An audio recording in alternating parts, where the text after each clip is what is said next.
Hello everyone, welcome back to my channel iFish. After a long time, today's vlog is all about our fun trip to Nandankanan. So let's start.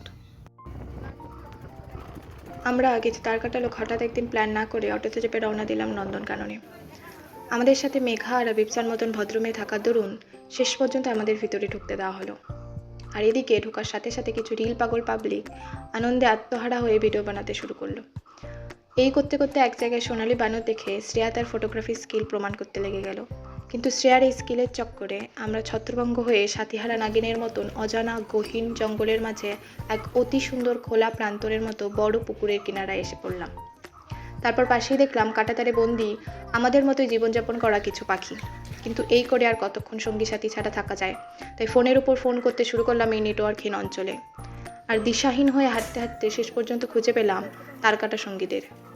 এত কিছুর পরেও 2 পা যুক্ত গাড়ির সাহায্যে এগিয়ে চললাম 4 পাওয়ালা অঙ্কিতা ও তার বাচ্চা কাচ্চাদের ডিস্টার্ব করতে। এরপরেও আমরা না থেমে চললাম অন্যের বিষয়ে গলা গলানো এক বিরাট লম্বা প্রাণী যার নাম জিরাফ ও তারই রিলেটিভ সুযুক্ত হাতিকে দেখতে।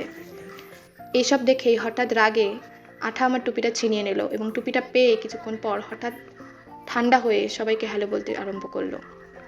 আর এদিকে আমাদের ডান্সার কোরিওগ্রাফার সন্তোষী ব্লগ বানাতে চালু করেছে, যদিও তা কবে আপলোড হবে তা জানা নেই। আর এই করতে করতে আমরা এক্সিট গেট দিয়ে ঢুকে পড়লাম কুটকুটে অন্ধকারের মধ্যে আমাদের মতন রাত জেগে থাকা কিছু নিশাচর প্রাণীকে দেখতে, এবং দেখাদেখি শেষ করে আবার ভদ্রমেয়ে মেঘা ও অবিপ্সাকে ফলো করতে করতে বেরিয়ে এলাম সেই কুটকুটে অন্ধকার থেকে। এখান থেকে বেরিয়েও পথে যেতে যেতে কিছু বন্দি শিংযুক্ত হরিণ ও ডানাওয়ালা পাখিকে দেখলাম।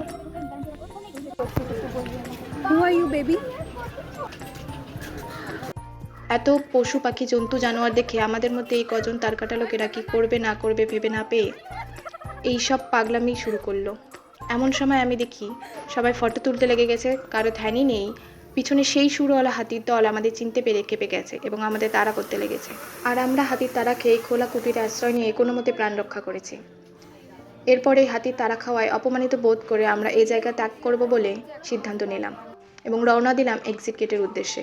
কিন্তু পথেই এক জায়গায় আয়না দেখে আমি উত্তেজিত হয়ে মিরর ভিডিও করতে লেগে গেলাম। হঠাৎ আবার হাতির তাড়া খাওয়ার অপমান মনে পড়তেই শেষ পর্যন্ত বেরিয়ে এলাম নন্দনকানন থেকে। বেরিয়েই সোজা আবার গরিবের সাথে অটোতে চেপে চললাম বন্দি জীবন কাটাতে।